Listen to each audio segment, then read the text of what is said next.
সোমবার সকালে সিলেটের আদালতে শিশু রাজন হত্যার প্রধান আসামি মুহিতকে হাজির করে 7 দিনের রিমান্ড আবেদন করে পুলিশ। আদালত 5 দিন মঞ্জুর করে। বিজ্ঞ আদালত 5 দিনের পুলিশ রিমান্ড মঞ্জুর করেছেন। সে ঘটনার সাথে সম্পৃক্ত এবং এই ঘটনার সাথে সে সরাসরি জড়িত। আদালত এলাকায় কান্নায় ভেঙে পড়েন রাজনের মা ও বাবা। তারা খুনিদের দৃষ্টান্তমূলক শাস্তি দাবি করেন। কি অপরাধে আমার বাচ্চারে ওরা নির্মমভাবে হত্যা করে, এই কামরুলে আমার বাচ্চার আর গুরু এখানে করছে বাড়িয়া। মাননীয় প্রধানমন্ত্রী আমার বাচ্চার বিচার করতা, ফাঁসি দিতা, জনগণের কাছে করতা। আমার শিশু বাচ্চা তরকারি লইয়া গেছে আর আমার বুকে ফিরিয়ে আইছে না। শিশু রাজনকে নির্মমভাবে হত্যার ঘটনার ভয়াবহতা ইন্টারনেটে দেখার পর ক্ষোভ বাড়ে এলাকায়। ক্ষুব্ধ সাধারণ মানুষ হত্যাকারীদের বিচারের দাবি জানান।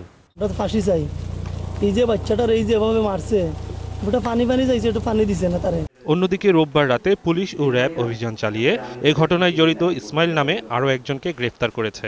বিষয়টা উদ্ঘাটিত হইতে দেরি হয়েছে বিদায় জিনিসটা মানে পুলিশের অ্যাক্টিভিটি যেটা ছিল সেটা জনসমক্ষে আসেনি। এখন তাই আমরা আশা করছি যে প্রত্যেকটা অ্যাক্টিভিটি জনগণ দেখতে পারবে। এদিকে জাতীয় প্রেস ক্লাবে রাজন হত্যার প্রতিবাদ এবং বিচার চেয়ে সংবাদ সম্মেলন করেছে child rights advocacy coalition in Bangladesh সহ দেশের বিভিন্ন এনজিও। সরকার তাতে অবিলম্বে আর্থিক সহায়তা দেওয়া দরকার। রাজনের বাবা গরিব, সরকারের আইন সহায়তা কার্যক্রমের অধীনে একজন আইনজীবীকে এই মামলার পিছনে নিয়োজিত করা। সবাইকে আহ্বান করব, আমরা প্রত্যেকে আমাদের নিজস্ব অবস্থান থেকে আমরা যেন সোচ্চার হই, আমরা যেন এ ব্যাপারে কঠোর ব্যবস্থা যেন সরকার নেয় সেই দাবি করি। শিশু রাজন হত্যাকারীদের বিচারের আওতায় আনতে সরকারের প্রতি জোর দাবি জানিয়েছে এনজিও সংস্থাগুলো। মৃত্যুর দিকে ঠেলে দেওয়া হলো। Desk report, 21 television.